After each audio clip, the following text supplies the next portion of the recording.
Good evening and welcome to Inside Government, a show brought to you by Cayuga Community College for the spring 2024 semester. This is a show that's put on Spectrum, Verizon Fios, as well as Armor, the Auburn Regional Media Access, and also on the college's radio station, Win 89.1. I'm your host, Guy Giannettino. We are delighted to have in the studio for the second time in a semester the City of Auburn's Mayor, Giannettino, who is just in about his 100th day in office. We've asked him to come back in to talk about a number of issues that are facing the city, but more importantly to talk about the city budget and their process. But we'll also talk about the new homeless shelter that has been discussed, as well as what's going on with the bid, economic development, the visitor center, and also what are they doing at Hoops Park. So welcome back. Thank you for having me. Nice to have you here in the studio. So first 100 days, how's it going so far? It's going pretty well. It was a pretty smooth transition. As I tell everybody, we have a great city staff, great city manager. They facilitated all of that. As I mentioned, the last time I was in, Mike Quill was very gracious, bringing me into the fold after getting elected. And I have Rhonda Miller and Chuck Mason that keep me in line, so everything's going pretty well. And there hasn't been a lot of real crises as of yet. Not that I'm suggesting, no, but sometimes mayors come in and there's a big transition. Sure. You went from transition, same party, but things were fairly smooth. Yeah. Financially, economically. Yeah. Again, we've got a great city staff that does a tremendous job on a daily basis, and the fact that it occurred that way is a testament to them. So a couple of questions. Let's talk about the budget first. Where are you and City Council in the budget process right now? I'd say we're about halfway through. We had a bit of a different process this year. Every department head's coming in, they're given a presentation on their budget, but they're also giving a very in-depth overview on what their department does on a daily basis. Is that to help the two new city councilors that you have? The two new city councilors, and hopefully to show the public what they're getting for their taxes. And I think it's been pretty eye-opening for a lot of people. I've gotten a lot of comments out in the public that people, they appreciate the fact that the department heads are coming in and talking about the services that they're providing, whether it's the police department or DPW or the ambulance service. And at this particular stage, have you heard from all the department heads? No, we're about halfway through. Half the way through. So do you have a draft budget from Jeff Dygert, the city manager, and Mary Beth Leeson yet? We do. Okay. So were they given directions on spending, but more importantly, because the people out there will want to know, Sure. on taxes? Yeah, so, we, like every municipality across New York State, we have the challenge of providing the services that people depend on and finding a way to pay for them. And it's become increasingly challenging in the state, especially since the state of New York does not fund us properly. Not just us, but every municipality across the state. The direction was, let's make sure we're providing those services in the most affordable manner we can, making sure that our folks are compensated like we've agreed to through collective bargaining, and with a minimum impact on the taxpayer. So on that note, I'll come back to taxes Sure. in a second. When you were last here, you had just come back from the New York Conference of Mayors, NICOM. You were asking the state to do something. The budget is late, but as Sure. of yesterday, there is a deal. I don't know if all the details are out, but you were asking the state for what, and do you know if you got it? An increase in AIM funding, which is aid and incentive to municipalities. It started under former Governor George Pataki. It has not been increased. Former mayor, that's why. Yeah, yeah, right. It has not been increased in 16 years after it was cut for 3 years. Basically, that's revenue sharing. It's our sales tax and income tax that goes to Albany, coming back to municipalities. That has not been increased in 16 years, and it's just not sustainable. And do you know if it was in? We do not know. Okay. There have been some details of the, agreed upon budget that have been leaked. That is not one of them. So where are you with a tax increase? You have obviously, we will forget the mathematical formula designed by the people at Los Alamos Sure. for a 2% tax cap, but what is your, at this stage, unless you add or delete, what is the tax levy looking like? Yeah, the proposed in the city manager and comptroller's budget is 2%. Is that your cap, at your cap? That's the cap. And when do you think City Council will vote on a budget? We'll vote the first week in June. Hopefully this week we'll know more from the state, and we'll go from there. And if I remember correctly, Jeff Dygert was here, I think, last week. He had said that while he was hopeful for AIM funding, it's not in his budget proposal, so it's gravy if it comes in. Correct, and we'll be taking from fund balance to balance the budget. So I think the approach, Any idea how much? I think 1.5 million right now. And how much will that leave you? I believe Mary Beth said 4.5. So we're within our fund balance policy, which is But good. that's not sustainable. No, it's not sustainable, and that shows the importance of making sure that Albany funds us properly. As I mentioned the last time I was here, over that 16 years, we've been shortchanged as a municipality over $4 million. And I think we'll hear from Jeff Perzola on Thursday. He might tell me the same thing. I'm sure he will. To a certain degree. So anything currently in the draft budget that you want to cut out? Or is there anything in the draft budget that's not in there that you want to add at this stage? I would say let's finish the department head presentations, but the direction we gave Jeff and Mary Beth and staff was, let's not play that game of adding things in, cutting. I think it gets people's hopes up that they're going to be able to. It's a nightmare if you sit on the other side of the brass rail. 100%. It's just being upfront and honest, and I think it shows that we're being realistic about what the forecast is. In the fire department's presentation, there was no additional equipment, and that's not sustainable long term. Right. Equipment needs to be replaced. But there is a large increase for cars and personnel at APD. Yeah, so APD did not get new cars the last 2 years, so it's time for them to get some new equipment. Those cars take a beating. We have to make sure that our employees have safe vehicles to drive in. And it gets to a point, too, where you're doing service on vehicles that are a number of years old, and it gets to a point where it's not cost effective to do it that way. And forgive me, was it 8 or 18% increase they're looking for? 8%. 8%. Do you think that is likely to be in the budget? I believe they asked for 7 cars. I think Jeff and Mary Beth are working on them to possibly reduce that. So that may be a part that's cut out. Just a portion. Okay. We're going to make sure there are some vehicles. A portion, not a Porsche. Yeah, correct. Correct. Okay. Correct. So let's talk about little pieces of the budget. Sure. One is the Business Improvement District. Mm-hmm. Does the City of Auburn fund the bid? So the bid is primarily funded through an additional tax on properties in the downtown business district. The city does contribute in the sense that we help with the bid maintenance contract. That makes sense because DPW would be doing that work anyways, so we do assist with that. So when you say bid maintenance, what's that mean? That's the work that goes on in terms of mowing grass and picking up litter. Planters.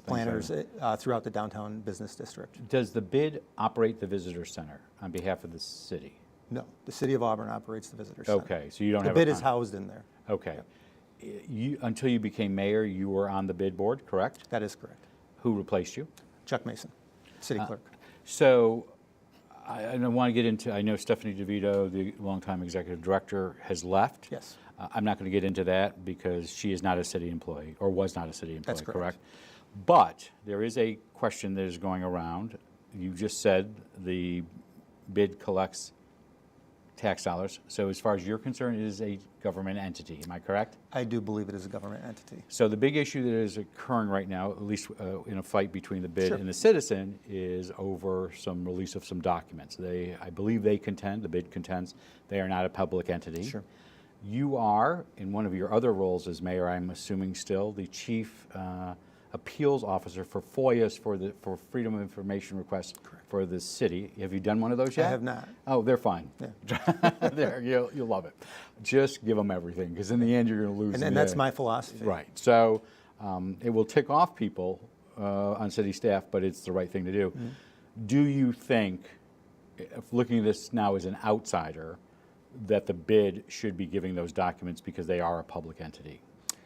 I will say this.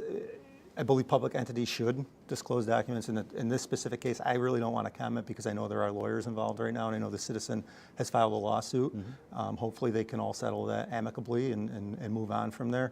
But my philosophy is when there's a FOIA request, you should just turn it over. There's very little that's not subject to that other than personnel records. Do you know, because again you said the city does some maintenance for the bid, mm-hmm. Do you know where they are in their search for a director? I do not. That'll be up to the bid board. I know that the bid board, to their credit, is very active. Dawn Schultz is the bid board president. She's the new president of the bid She's board. Been the president for a while. She okay. terms out here sometime this year. She's been a phenomenal bid board president. She's very supportive of the bid. She's the owner of Prison City Correct. Brewery, so Correct. we should say, for those who may know. And I feel that across the board, the bid board members are dedicated to the mission of that organization, and they will see it through. So another piece of this is this hotel tax issue Sure. that's come up. First of all, how does it work currently? So currently, the county collects the occupancy tax, and they use that to fund the Cayuga County Office of Tourism. And the county gets all of that revenue now. Correct. The city would like to see a change, correct? Yeah, so there's a public hearing on a local law every 3 years, as required by New York. It's a renewable, it is not an automatic tax that's there forever. Correct. And they have to have a public hearing. What we've asked for is that a portion of that be split. It was our input to that public hearing, which is going to occur, I believe, on April 23rd this month. What we're really looking for is for the tourism office to have a conversation about helping some of the historical and cultural sites, not only in Auburn, but countywide. I want to say that the Office of Tourism under Karen Kuhl has done a phenomenal job. Obviously, that office started with Meg Vanek. She did a great job. Karen and her staff have elevated to the next level. And as I said at the council meeting, this is just about having a conversation as that portion continues to increase, as tourism has become a major economic driver in Cayuga County, about some direct support for these sites, because even though their visitation has increased, they've recovered from COVID and exceeded that, most of them, operation money is hard to come by. Okay, so this is where it's going to get kind of weird. Sure. In this, in the sense of the visitor center. So the city is responsible for the operations of the visitor Sure. center, correct? How much does that cost you annually? A couple $100,000. And again, that's a whole nother topic. That was a promise from Andrew Cuomo when Well, he promised, because there were critics out there, I'll say one side on this side Sure. of the table, said he was going to come up with the money for the building, but he never said he was going to come up for operating. That's not true. Okay, so how so? So we were supposed to be one of 10 welcome centers across the state. We were going to be the Central New York Welcome Center. In the 11th hour, the Conjal family stepped in and lobbied then Governor Andrew Cuomo to establish the Welcome Center for Central New York at Destiny, which on occurred. The south side of the mall. Correct. And that visitor center does receive operation money from the state of New York, just like every other welcome center in the state of New York. So the state is not giving you any cost, but there is a question right now of whether that will continue to be a welcome center. Am I correct on the one at Destiny, or is it still going to be? Well, there was something recently. There was a question on that. We've lobbied Senator Rachel May to intervene on our behalf. If they want to keep that, if the state wants to keep that as a Central New York Regional Welcome Center, I'm fine with that. That's really not my purview. But what is in my purview is to lobby for the people of Auburn to make sure the proper funding is designated to the Equal Rights Heritage Center. Would you expect that all of the costs of the visitor center are covered by the state of New York? They should be. They should be, in my opinion. So if you if the city received a portion of the hotel tax, would a portion of that go to cover your costs on the visitor center? In terms of the hotel tax, my interest is getting direct support to the historical and cultural sites throughout the county. And how much are we talking about?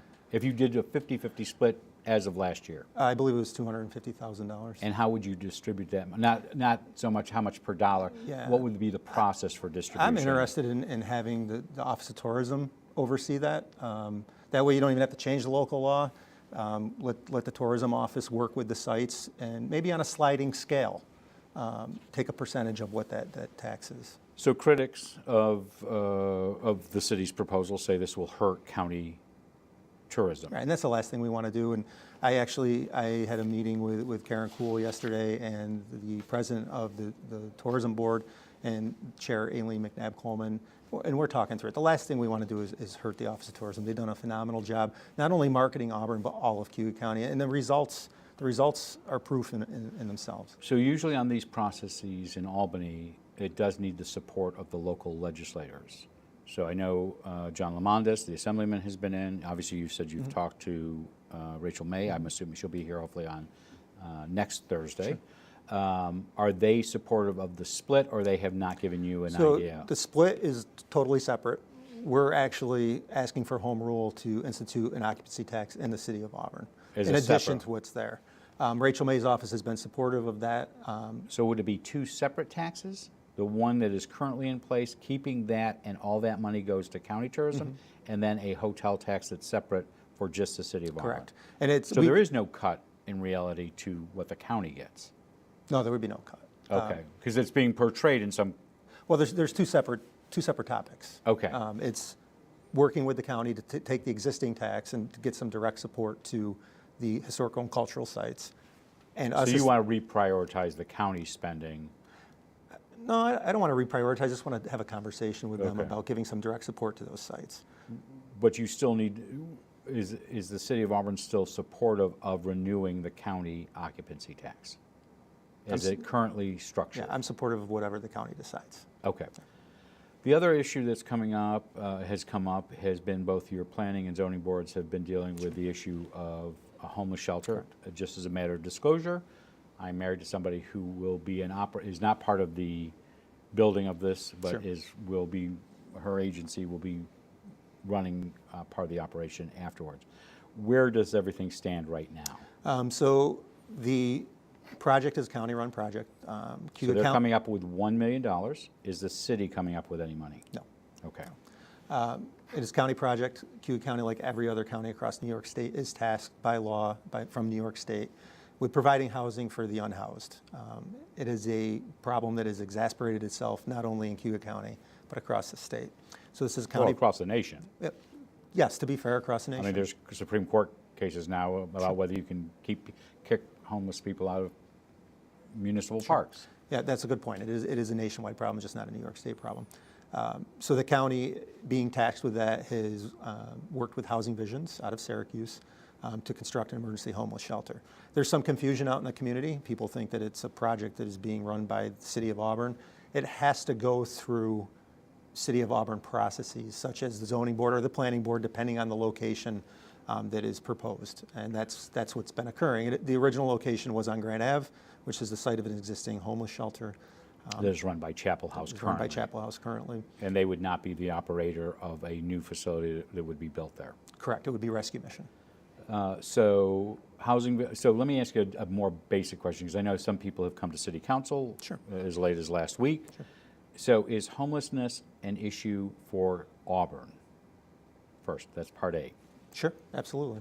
But is it overall a county problem? Yes. It's a county problem in the sense that they're tasked with dealing with it.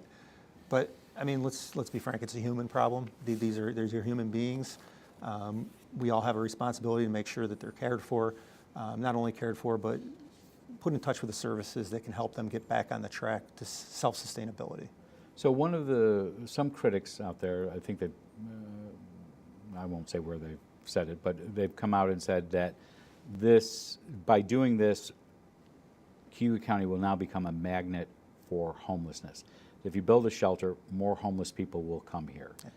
Do you agree with that argument? I don't agree with that argument, and I think all the presentations I've seen prove that the problem is here, it exists here. On any given day, those tasked with making sure the unhoused are housed will tell you that these folks, 99% of them are local. It is a problem that is prevalent in our community now. Is that because people just don't understand it, or they just are so anti, I don't want to, maybe you might say, not in my backyard, the NIMBY idea, they just are throwing anything that they can to oppose this project? I want to believe that it's just people don't understand the complexity and the scope of the problem. This is a fairly new problem in terms of scope to Auburn and Cayuga County. Obviously, homelessness has always existed, but like the rest of the country, it's been exacerbated. So there was a proposal to go on Grand Ave, then the idea was to move it to Holy Family, and that has been rejected by the zoning board. Correct. So there was some community input that folks were not happy with it being on Grand Ave for a number of reasons. So Housing Visions, the county, I guess the city to some extent. The city did work, as I understand it, you worked with them. To talk about different locations. And Housing Visions is in the process of buying the old Holy Family School. They had additional property there. They felt that that would be a good site. Next Ride is next door. So they regrouped and tried a project there. Because that area is not zoned properly, it had to go to the zoning board, and ultimately it was defeated. So currently you bring up zoning. There are currently, as I understand it, 2 areas in the city of Auburn, either on the west end or Grand Ave, to put this. And So I know the highway easy one- commercial. Highway commercial. So, some of those who don't want it on Grand Ave say, just put it back out down in the west end. You are not supportive of that, am I correct? Yeah, you know, the idea of just throw it on the west end because we don't want it, that doesn't sit well with me. So you support building a shelter, It's needed. and do you have a preferred site at this point? No, you know, at this point, Guy, I'll work with all the players involved to make sure that we come up with a solution that benefits those who need the help. But it will not be City Council that makes that final determination. And I know that when Christine Bianco was here back, I want to say at the end of November, she's the head of Department of Social Services. You know, one of the questions has been, well, even if you build it, you're still going to need hotel rooms. You're still going to need hotel rooms because the numbers are so high. Right. Am I correct on that? Yeah, and hopefully as time goes on and folks are in a facility that's supervised with services, whether it's addiction services, workforce development services, and they can get on a path of sustainability, hopefully we can start to curtail that problem. But the reality of it is right now, Cayuga County is putting hundreds of people in hotel rooms on a nightly basis at $110 a night. These places are not supervised. I would venture to say in some cases they're probably dangerous situations because they're not supervised. And I don't think we're working towards solving the problem by having people in those conditions. I said the first 100 days was easy. So let me give you one more. Sure. Then we'll get to the easy one. Economic development. Yes. So when you were here about 2 months ago, this largely revolves around the Cayuga Economic Development Agency at 2 State Street, over where the Chamber of Commerce is, next to Nash's, was doing a self-assessment of where they were on their operations because they were the economic development agency for the county and the city as a one-stop. Where do things, I know you and Aileen McNabb-Coleman have been meeting, and I know we're trying to get her on here, and I don't think she'll be on until the fall. Where do things stand with combined economic development, but more particularly CEDA? Sure. Things are business as usual. That's something that we've been very clear about. Is that good or bad?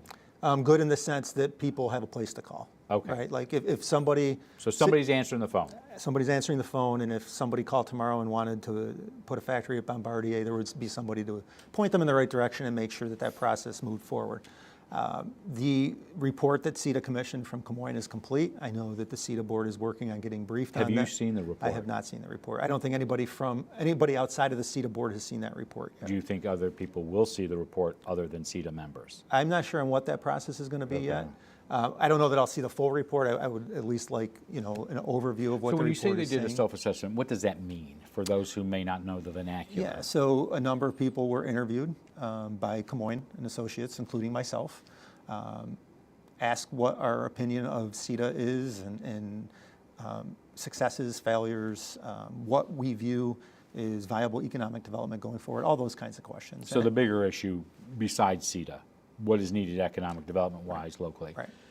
When do you see this issue resolved, at least to the future of CEDA? Well, I know that ADA has a contract with CEDA through the end of April. Auburn Industrial Development Authority. Okay. So hopefully sometime by the end of this month, early next month, we'll have an idea of what direction we're going to go in. Could ADA punt and extend their contract for a temporary period of time to keep it going? I think everything's on the table, for sure. The city budget will, though, not, you don't, the funding that CEDA gets is not direct city funding. They get money from ADA, correct? Do they get Correct. city? No. So it's not part of your budget process. That's correct. You mentioned Bombardier when you were here in the fall. There was a discussion in the forum that was here about the sale of Bombardier. Any update? So Alstom has received some requests for proposals. We have not been briefed on those yet. They were taking some time. Who is that group, by the way? Alstom is the company that bought the Bombardier site. So they're going through those. They have worked directly with our city staff. Our city staff has had to sign NDA agreements, non-disclosure agreements. And when Alstom is ready, they will present everything to us. And, you know, even if nothing comes of this first go-around of RFPs, I think it's important that Alstom has shown that they're a willing participant in making sure that that site goes back to... And they're still paying taxes on the 100%. Property. Yep, and they're maintaining it to the point that, you know, it's safe. But, you know, a lot of people say, well, what about Micron? And this site's still empty. You know, Joe Nemi from Micron gave a presentation a couple months ago to City Council, And the point he made is nobody's missed anything yet, right? It's still the environmental review over in Clay. It's once those shovels get in the ground, I think a lot of things are going to start moving forward. Are you still on Micron? Were you at the meeting earlier this week, or are you still? I'm on the Micron Housing Committee. You're on the housing, yes. and they met Monday. Yeah. Okay, yesterday. Yes. So okay, and that's all moving forward still. 100%. Yep. We had a representative from Empire State Development to talk about their housing assessment across Syracuse. We're looking to do a housing survey for all of Cayuga County and partnering with the county. And you want a designation for the city regarding housing from the state, correct? Pro-housing community. And what does that mean? So if we meet criteria for pro-housing community, it will open up pots of discretionary funding for us, so that's important. When would you like, well, I know you'd like to have that designation last week, because one municipality in upstate New York has received the designation up in Oswego County. When do you see the city being considered and getting an answer from the state of New York? I think we're being considered right now. Everything's been submitted. I don't know if it's been slowed down because of the budget process, but hopefully here in the near future we'll know. Especially if we're going to do the housing study, hopefully there'll be pots of money available so that we can do that. Last question, viewer question. A couple of these were other viewer questions, but this is specifically a viewer question. What is planned for the pond at Hoops Park? So in, I believe 2021, then state senator that was our state senator, John Mannion, was able to secure us a grant through the Dormitory Authority of the State of New York to do some rehab work in the Hoops Park pond wall. You know, through experience, that Dormitory Authority grants are notoriously slow. Really? Yes, and Notoriously slow. We're always happy to get those grants. This would be clearly the understatement of the 2024 spring semester here on Inside Government. Yes, that's true. So with that being said, what is the plan? So it means draining the pond. Draining the pond, removing sediment, and then evaluating what parts of the wall. And God knows what you'll find. in there. Exactly. So you are, so let's be serious. You're waiting for the Dormitory Authority. If you were to receive Dormitory Authority approval, just say today, would that work be part of 2024, or are we missing 2024? You most likely have to go into 2025. Yeah, I guess it would depend if what we've got to go out to bid for. The construction season, it's always shorter in New York than anywhere else. And do you have an idea how much this would cost? Off the top of my head, I don't. This was 2021 when we first applied. Costs have escalated, but it's Is the largest, don't mean to be flippant here, but is the largest chunk of this for this wall repair going to be covered by the state? I would hope so. Yeah, Okay. I would hope so. And it's not just wall repair, but putting in controls so that we can control the level of that pond. Because what we've seen is with these, significant rain events, that pond floods, people's basements flood. That would allow us to control the water a little better in and out of that pond. Thank you for your time. You're welcome. Thanks for having me. Thanks for coming back in. Our guest has been Auburn Mayor Jimmy Giannettino. I want to thank you for joining us. Hope you come back a couple times in the fall. I would love to. We'll be back because we're ending our season next week before our forums, but we appreciate you being willing to come in here. I appreciate the opportunity. We'll be back in just a moment with the first of two Beyond the Front Page shows. The first one is with Joseph DeVito, an author, former member of the Auburn Police Department, who has written a book called Auburn Past and Present, among many books that he has written. We're going to talk to him about the book, as well as have a discussion right after that with Alphonse Balicki, who is the Commodore of the Owasco Yacht Club. So we'll talk to him a little bit about what goes on at the Yacht Club and how you can become a member. We'll be back on Thursday with Jeff Perazzola, as we mentioned, and Tessa Crawford to talk about where the school district is on their budget, especially now that the state budget has been approved. And that'll be followed by a Beyond the Front Page with Chris Major, who after 27 years is having his final Major Palooza this Memorial Day weekend. We'll ask him about that. What is the plan for Major Palooza in the future, because it may not be those events, but they'll be doing some other things. We'll be back next week with on Tuesday with Caleb Slater, who is seeking the Republican nomination to run against Rachel May, the state senator. We offered an invitation to both candidates who are running in the primary in June, and he has responded. His opponent has not as of yet. And we'll also have Connor O'Donnell and some of the students from Tyburn Academy in on Tuesday to talk about what's going on there, including their recent trip to Rome. And then next week we'll finish up with Senator Rachel May is our plan, as well as at least one of the candidates for the 22nd Congressional District primary. That is where several Democrats, including John Mannion, are running to succeed Brandon Williams, the current congressman who is a Republican. If you have thoughts for ideas for guests, you can contact us at cozguytho@aol.com or send us questions.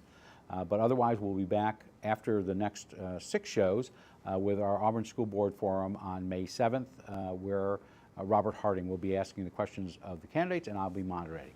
Stick around for just a few minutes for Beyond the Front Page, 2 shows. But otherwise, have a good night, and we will see you back here in the studio on Thursday.